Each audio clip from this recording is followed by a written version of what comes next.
அபார கருணாசிந்தும் ஞானதம் சாந்தரூபிணம் ஸ்ரீச்சந்திரசேகரகுரும் பிரணமாமி முதான்வகம். ஸ்ரீ குருபியோ நமः.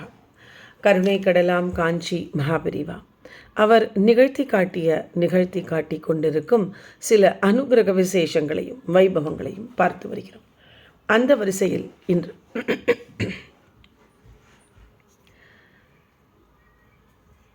ஒரு பக்தை ஜம்பா மாமின்னு பேர். பெரியவா காலத்தில் வந்துட்டு இருந்தவா ஜம்பா நாகசுவாமின்னு பேர். திருநெல்வேலியும் என்னமோ அவளுக்கு ஊர். இந்த ஜம்பா மாமியும் ஆரம்பத்தில் குழந்தை சின்ன பொண்ணாக இருக்கும் பொழுது திருவண்ணாமலையில் இருந்திருக்கா. திருவண்ணாமலையில் அவள் யாரோ ஒரு மாமி அவளுக்கு பாட்டு டான்ஸ் எல்லாம் சொல்லி தருவாளாம். ரமண பகவான் முன்னாடி ஆட சொல்வாளாம், ஆடுவாளாம். ரமணரையே சுற்றி சுற்றி வருவாளாம் இந்த மாமி. ரமணர் இவளை பார்த்துட்டே இருப்பாராம். அது மாதிரி ரமணர் மேலே ஒரு ஈடுபாடு இந்த மாமிக்கு குழந்தையாக இருக்கும்பொழுது. அப்படி ஒரு பார்வை, அந்த தேஜஸ், அந்த பார்வை மறக்க முடியாது. ரமணனுடைய கண்கள் அப்படி இருக்கும் இல்லையா. அந்த மாமி அப்புறம் திருமணம் ஆறுது. திருமணமாகி கொடுத்தனம் பண்ணின்னு இருக்கா. அப்போ யாரும் ஒருத்தர் ஒரு ஃப்ரெண்டு அந்த மாமிக்கு, கும்பகோணம் சுவாமிகளை நீ பார்த்துருக்கியோ, ரொம்ப தேஜஸ்வி தபஸ்வி, நீ கட்டாயம் ஒருத்தனும் தரிசனம் பண்ணணும்னு யாரோ வாழ்கிட்ட சொல்லியிருக்க. இவளுக்கு அது வரைக்கும் மகாபெரிவாளை பார்த்ததில்லை. சரி, இவள் கல்யாணம் ஆகிடுத்தப்போ சரி ஆத்காரோடு போய் பெரியவாளை பார்க்குறதுக்குன்னு போகிறா. பெரியவா அங்கேருந்து எங்கேயோ வேறு ஊருக்கு போயிட்டான். அந்த ஊருக்கு கும்பகோணம் பக்கத்தில், அந்த ஊருக்கு துரத்தின்னு போனால் அங்கேருந்து பக்கத்து ஊருக்கு போயிட்டான். இப்படியே போய் அவளுக்கு பார்க்கவே முடியல. ரொம்ப ஏக்கம் ஜாஸ்தி ஆகிடுது. கும்பகோண சுவாமிகளை பார்க்க முடியல. அப்போல்லாம் பெரியவாளுக்கு கும்பகோண சுவாமிகள் தான் பேர். கும்பகோண மடத்தில் இருப்பா பெரியவா. அப்போ காஞ்சி காமக்கோட்டி தான் இருந்தாலும் அவளுடைய ஹெட் குவார்ட்டர்ஸ் அப்போ கும்பகோணத்தில் வச்சுருந்தால கும்பகோண சுவாமிகள்னா பேர். கும்பகோணம் பெரியவான் தான் பேர். இவாளுக்கு அப்புறம் ஒரு தரம், அதுக்கப்புறம் ஒரு 2 மாதத்துலையோ தெரியல, சீக்கிரமே சென்னையில் பெரியவாளுடைய தரிசனம் கிடச்சிது. அந்த பார்வையை பார்த்த உடனே அவளுக்கு தோணி எடுத்த அந்த மாமிக்கு, அப்படியே ரமணர் மாதிரியே இருக்காரு, அதே கண்கள், அதே தேஜஸ் அப்படின்னு. அவர் வேறு இல்லை, இவர் வேறு இல்லை இல்லையா, அதே தேஜஸ் அப்படின்னு அந்த ரமணருடைய அந்த ஒரு ஈர்ப்பு அப்படியே பெரியவாள்கிட்ட அந்த மாமிக்கு மாறிடுத்துன்னு சொல்ல முடியாது. அப்படியே ரமணர் மாதிரியே இருக்கார் இவர் அப்படின்னு பெரியவாள்கிட்ட அடிக்கடி அதுக்கப்புறம் வர ஆரம்பிச்சிருக்கா. பெரியவாளை ரொம்ப பார்க்க ஆரம்பிச்சிருக்கா. அன்றைக்கி தரிசனம் பண்ண ஆரம்பித்தாவா 50 வருடங்கள் அப்படியே அடிக்கடி போய் பெரியவாளை தரிசனம் பண்ணுவாள். ஞாயிற்றுக்கிழமைகள்னா அவர் வேலையில் இருந்ததுனால ஞாயிற்றுக்கிழமையில் போய் தரிசனம் பண்ணிவிட்டு சனி ஞாயிறில் போய் தரிசனம் பண்ணிட்டு வந்துடுவாள். இப்படியே இருக்கும். பெரியவா வந்தால் அவளை விசாரிப்பா, எல்லாம் பண்ணுவா. எல்லாம் இது மாதிரி ஒரு தரம் இருக்கும் பொழுது, ஒரு சிவாஸ்தானத்தில் பெரியவா இருந்த பொழுது இவா போகிறா. 4 சுமங்கலிகள் எல்லாரும் பேசின்னு இருக்கா. லேடிஸ் எல்லாம் பேசின்னு இருக்கா. ஏதோ ரொம்ப சீரியஸாக சந்தோஷமாக பேசின்னு இருக்கா. என்ன மாமி, என்ன எல்லோரும் பேசிக்கிறீர்கள் இவா கேட்ட பொழுது சொன்னால், பெரியவா யாரெல்லாம் முடியுமோ அவள் ஒரு கோவில் கட்ட சொல்லியிருக்கா. நாங்கள்லாம் கட்ட போகிறோம், நீங்கள் கட்டுறீங்களா அப்படின்னு கேட்டிருக்கா. ஆகா, நானும் கட்டுறேனே, போய் பெரியவாளை கேளுங்கோ, பெரியவா சொல்லுவா அப்படின்னு. சரின்னு இவாளும் தம்பதிகள் போய் பெரியவாளை போய் நமஸ்காரம் பண்ணிவிட்டு இந்த விருப்பத்தை சொல்கிறா. நாங்களும் ஒரு கோவில் கட்டணும் ஆசைப்படுறோம். அப்படியா அப்படின்ட்டு அப்போ பக்கத்தில் இருந்த அணுக்க தொண்டரை கூப்பிட்டு இவாளுக்கு அந்த சிவலிங்கங்கள்லாம் காமின்ற. இவள் ஒரு 4-5 இடங்களில் காஞ்சிபுரம் அந்த இந்த சுற்றி நிறைய சிவலிங்கங்கள் இருக்குது, நிறைய இடங்களில் இருக்குது. இது மாதிரி பக்தாளை கூப்பிட்டு பெரியவா சின்ன சின்ன கோவில் கட்ட சொன்னான். இவள் இவளுக்கு மனசில் செவிலிமேடு சிவலிங்கத்தை ரொம்ப பிடிச்சிருந்தது. சரி, நம்ம இந்த இடத்துல கட்டலான்னு மனசில் வச்சுன்னு திரும்பி ரிட்டர்ன் வரா. பார்த்தேளா எல்லாத்தையும் பெரியவா கேட்குறா. பார்த்தோன்றான். செவிலிமேடு கோயிலை கட்டுறியா அப்படின்னு பெரியவாளே கேட்டுவிட்றான். இவளுக்கு மனசில் அந்த செவிலிமேடு சிவலிங்கம் தான் பிடிச்சிருந்தது. அதனால் நம்ம செவிலிங்கமேடு தான் பெரியவாள்கிட்ட சொல்லணும்னு நினச்சிருந்தவளுக்கு பெரியவாளே சொல்லிடுறா. அவை வாயை எடுக்கிறதுக்கு முன்னாடியே, செவிலிமேடு கோவிலை கட்டுறியா நீ அப்படின்னு. கட்டுறேன் பெரியவா அப்படின்ற. சரி, அதுக்கான ஏற்பாடுகள்லாம் பாடுற. யாரோ அணுக்கு தோன்ற ஒரு வாடி கோஆர்டினேட் பண்ணுற மாதிரி வாழை வச்சுருக்கா.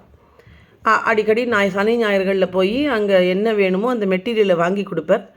அவள் கோவில் கட்டுறதுக்கு அவள் மடத்துலேயே ஏற்பாடு பண்ணியிருந்தாளா என்னன்னு தெரியல. அந்த மேஸ்திரி அவள் கட்டுறது இந்த மாதிரி எல்லாம் இருந்தது.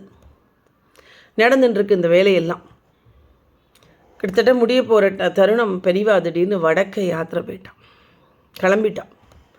பெரியவா வரத்துக்கு ரொம்ப நாள் ஆகும்ட்டா. இவளுக்கா இந்த கோவில் கும்பாபிஷேகம் வச்சுருக்கோமே, பெரியவா தான் வந்து கும்பாபிஷேகம் பண்ணணும்னு ஆசைப்பட்டோமே, இப்போ பெரியவா வர முடியாதா என்னன்னு தெரியலையேன்னு ரொம்ப அவளுக்கு ஏக்கமாக போயிடுது.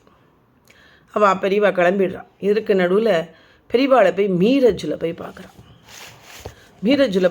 மீரஜை மகாகாவுலேயோ போய் பார்க்குறான். போய் பார்த்த உடனே பெரியவா எப்படி இருக்கேன்றா, நல்லா இருக்கேன். பெரியவா வந்து கும்பாபிஷேகம் பண்ணும், இப்போ கும்பாபிஷேகம் பண்ணிடு நீ அப்படிங்கிறா. பெரியவாளை எடுத்து வந்து அந்த அந்த பேச்சை எடுக்கிறா. இல்லை பெரியவா தான் வந்து பண்ணி வைக்கணும் அப்படின்றா. உடனே பெரியவா சிரிச்சுக்கிறா, பிரசாதம் கொடுக்குறா. அப்புறம் ஒரு வேலையை கொடுக்குறா அந்த மாமிக்கு.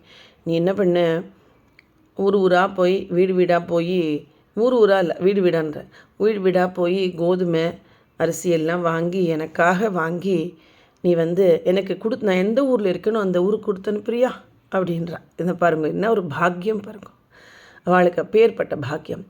ஆஹா பாக்கியம், நான் பண்ணுறேன்றா. அவள் ஆத்துக்காரை பார்த்துட்டு உன்னால் முடியாதுன்னு அவர் வேலைக்கு போகிறாரு. உன்னால் முடியாது, கலெக்ட் பண்ணிவிட்டு ஜோஷி வருவான், மாதம் அவன்கிட்ட கொடுத்து அனுப்பிச்சிடுவோம். ஜோஷின்னு மடத்துக்கு வருவேன். ஆஹா நான் அப்படியே பண்ணேன். இது ரொம்ப வருடங்கள் இது தொடர்ந்து அந்த மாமி பண்ணிட்டு இருந்தாலாம். பெரியவாளுக்காக பிக்ஷை வாங்கி அதை வந்து அந்த இவர் மூலமாக ஜோஷி மூலமாக பெரியவாளுக்கு கொடுத்து அனுப்பிச்சுட்டு இருந்தா. பெரியவா பிக்ஷைக்கு, பெரியவா அந்த மாமிக்கு இப்படி ஒரு வேலை கொடுத்துருந்தான். பெரிய பாக்கியசாலி இல்லையா? ஜம்பா மாமின்னு வருவா. எங்கள் அம்மா சொல்லி நான் நிறைய கேள்விப்பட்டிருக்கேன். அப்புறம் பெரியவா வந்து எப்பொழுதுமே மாமியோட எந்த ஒரு கஷ்டம் இருந்தாலும் அதுலேருந்து ரொம்ப பெரியவா வந்து எந்த ஒரு கஷ்டம் இருந்தாலும் சரி மனசில் தான் நினச்சிப்பாளாம். பெரியவா உடனே ஏன் கவலைப்படுறேன், நான் தான் இருக்கேனேன்னு வந்து கனவுல வந்து அந்த மாமிக்கு அடிக்கடி சொல்வாளாம். அந்த மாதிரி அப்போ ரொம்ப ஒரு ஒரு ஒரு அந்யோன்ய பக்தியை வாழ்க்கை பெரியவாள்கிட்ட. அது மாதிரி பெரியவா வந்து நல்லபடியாக வரணுமேனு அவள் ஊர் கோயிலில் இருக்கிற திருநெல்வேலியிலையோ இன்னும் தெரில, அந்த சிவனை போய் தினம் விளக்கேற்றி வச்சுட்டு, சிவன் கோயில் நான் கட்டுற சிவன் கோயிலுக்கு பெரியவா வந்து கும்பாபிஷேகம் பண்ணணும், நான் கட்டுற சிவன் கோயிலுக்கு பெரியவா வந்து கும்பாபிஷேகம் பண்ணணுன்னு ஒரு 9 சுற்றிட்டு தினமும் வருவாளாம். தன்னுடைய பிரார்த்தனை நிறைவேற மாதிரி பெரியவா வந்து காஞ்சிபுரம் இவாளுடைய அந்த கோவில் கட்டுறதுக்கு வெயிட் பண்ணிட்டு இருக்கா. இவாளும் பெரியவா வந்து சேர்ந்துட்டா. பெரியவாள்கிட்ட போய் சொல்கிறா, இந்த மாதிரி கும்பாபிஷேக தேதியை குறிச்சுட்டு போகிறா.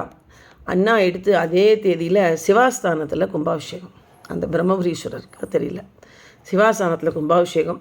அது பெரிய கிராண்டு, பெரிய லெவலில் அந்த காலத்துலேயே 1 லட்சம் செலவழித்து பண்ணுற கும்பாபிஷேகம். இவாளுடைய செலவு வெறும் 7000 6000 தான். ஒரு 6-7 பேர் தான் கும்பாபிஷேகத்துக்கே இருக்கா. அவள் வந்து கூப்பிட்றா, பெரியவா வரணும் என் கும்பாபிஷேகத்துக்குன்றா. பெரியவா சிரிச்சு நிற்போ, நான் வருவேன் அப்படின்றா. பெரியவா கவலைப்படாமல் போங்கிறா.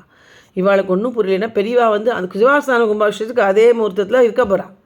நம்ம கும்பாபிஷேகத்துக்கு இவர் எப்படி வருவார்னு இவாளுக்கு ஒரே இது. இருந்தாலும் அவள் வேலைகள்லாம் கும்பாபிஷேக வேலைகள்லாம் பார்க்குறா. அப்படி இருக்கும் பொழுது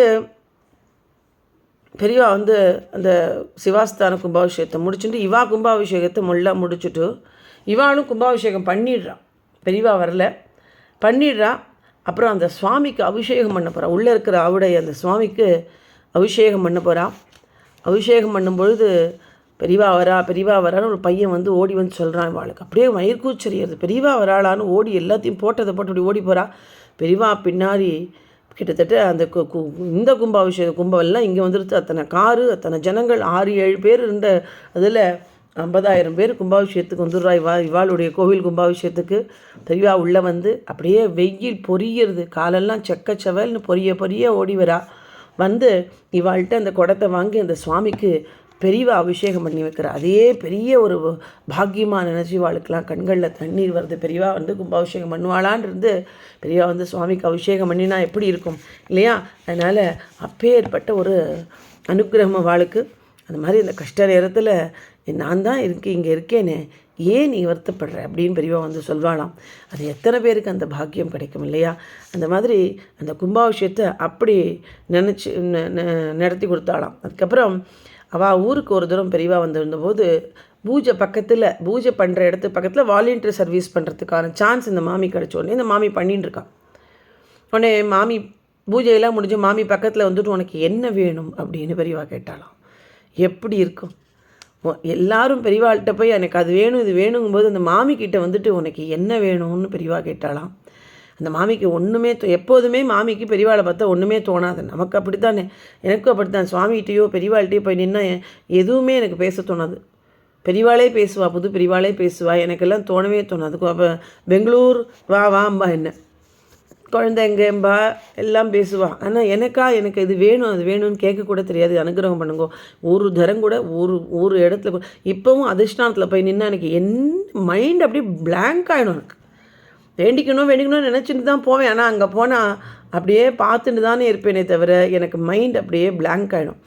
ஏண்டி முழிச்சு நிற்கிறேன் அவர் ஏதாவது தட்டை இந்த பழத்தட்டை கூட பழத்தட்டை கேழு அப்படிம்பார். தட்டு அதாவது நமக்கு பழம் வைக்கிறதுக்கு தட்டு, மூங்கில் தட்டு, அதை கூட தெரியாமல் முழிப்பேன் நான்.